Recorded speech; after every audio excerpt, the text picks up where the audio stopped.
So recently I've been interested in this vinyl record again. I've talked about it a lot of the time, but recently I've been interested in it because the other day I decided to post on r/Minnesota to see if anybody knew about it.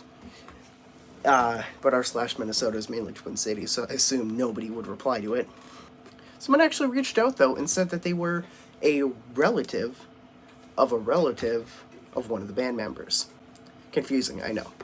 Not saying what band member, nor am I saying anything about I'm not saying their names or anything, none of it. All keeping it private. All I'm saying is that someone reached out to me. And so it's kind of made me interested in it again. And then I asked my boss at my second job about the record, too. Like, I told him a bit about it, how I was kind of interested in it. It's actually related to a separate band member, too.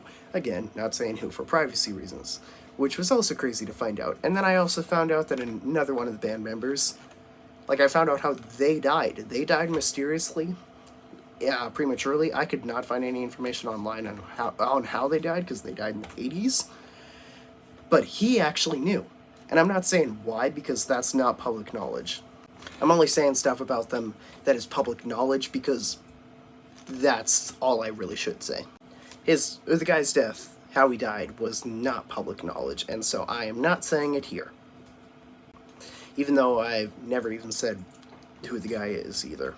And I've been wanting to make a documentary on them, but it's been an idea that's been in the back of my head for months because I just didn't really know what to do.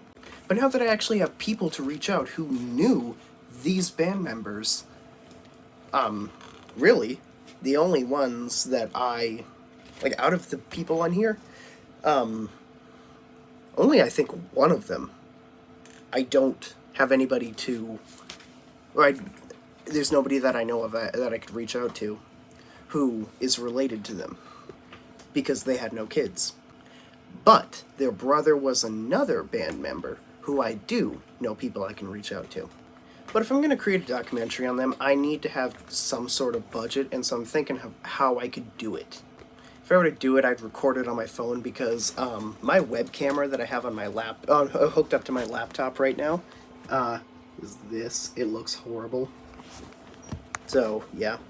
And the only other cameras that I have are film cameras or a digital camera that is 8 megapixels.